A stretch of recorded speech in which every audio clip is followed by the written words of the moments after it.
Hello అండి, welcome back to my channel. నేను మీ లక్ష్మి. ఈరోజు వీడియోలో నేను తీసుకున్న 2 సారీస్ అయితే మీకు చూపించేద్దాం అనుకుంటున్నానండి. ఏంటండి 2 సారీస్ ఒకేలాంటివి తీసుకున్నారు అనుకుంటున్నారా? లేదండి, ఒక సారీ మా చెల్లి కోసం, ఒకటి నా కోసం తీసుకున్నాను. అయితే చాలా తక్కువ బడ్జెట్లోని ఈ సారీ పడింది. ఈ సారీ ఎలా ఉందన్నది మీరు కూడా చూసేయండి. సారీ అయితే చాలా చాలా బాగుందండి. పళ్ళు పార్ట్ వచ్చేసి ఫస్ట్గా ఇలా ప్రింటెడ్ ఫ్లవర్స్ వచ్చి దీనిపైన పికాక్ డిజైన్స్ కూడా వచ్చింది. సారీకి రెండు వైపులు కూడా పింక్ కలర్ పైన జెరీ బార్డర్ వచ్చిందండి. సారీ అంతా కూడా ప్యారెట్ గ్రీన్లో ఉంది. కలర్ కాంబినేషన్ చాలా చాలా బాగుందండి. అలాగే సారీ కూడా చాలా హగ్గింగ్ ఉంటుందండి. చాలా సాఫ్ట్గా చాలా బాగుంది.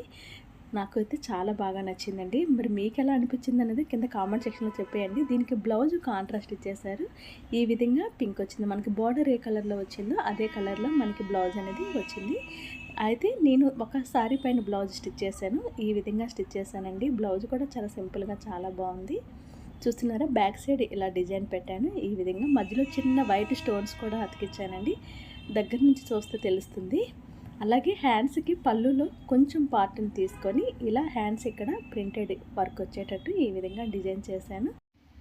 దీనికి ఫ్రంట్ వైపు బార్డర్ని కూడా ఇటు సైడ్ నేను ఇంతవరకు వచ్చేటట్టు ఈ విధంగా వేసానండి. బార్డర్ వేస్ట్గా పోవడం ఎందుకని చెప్పేసి నేను ఫ్రంట్లో ఈ విధంగా వేసాను. మనకి అటు సైడ్ ఎలాగో పళ్ళు వచ్చేస్తుంది కాబట్టి ఇటు సైడ్ మనకు కనిపిస్తుంది కాబట్టి బాగుంటుంది. ఈ విధంగా నేను ఈ బ్లౌజ్ అనేది డిజైన్ చేశానండి. చాలా చాలా బాగుంది కదా. పళ్ళులో చిన్న పీస్ తీసుకొని ఇలా హ్యాండ్స్కి వేయడం వల్ల బ్లౌజ్ లుక్కే మారిపోయిందండి. ఇప్పుడు ఇంకొక సారీ పైన బ్లౌజ్ నేను ఎలా స్టిచ్ చేస్తాననేది నెక్స్ట్ వీడియోలో పోస్ట్ చేస్తాను. అలాగే ఈ సారీస్ ఎలా ఉన్నాయనేది కింద కామెంట్ సెక్షన్లో కామెంట్ చేసేయండి. మరిన్ని మోర్ వీడియోస్ కోసం మన ఛానల్ని ఫాలో అయిపోండి. Thanks for watching this video. మరొక వీడియోతో మళ్ళీ